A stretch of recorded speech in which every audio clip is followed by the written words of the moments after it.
Мен Абылай хан. Халық мені хан деп таныса да, өмір жолым қарапайым бала сабалақтан басталды. Әкем Уәли Сұлтан тағдыр мені ерте тұл жетім етті. Кішкентайымнан Төле бидің түйесін бағып, ел ішінде жоқшылықпен өстім. Атымды жасындым. Бірақ жүрегімде бір үміт, бір арман болды. Қазақты бірлікке жеткізу. Алғаш жоңғарға қарсы соғыста ерлікпен көзге түсіп, Шарыш батырды жекпе-жекте жеңгенімде, елім мені таныды. 1771 жылы 300-дің игі жақсылары мені хан көтерді.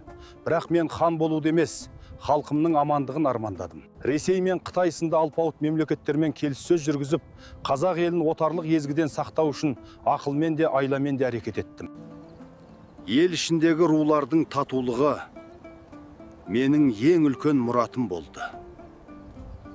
Билік деген өткінші, ал елдің бірлігі мәңгілік. Өмірім күреспен өтті, бірақ артымда еркіндікке ұмтылған ұлт қалдыңдым. Бүгінгі ұрпақ сол күрестің жемісі. Тек бірлікті ұмытпаңдар. Себебі біз қорғаған жер мен ел сендердің қолдарыңда.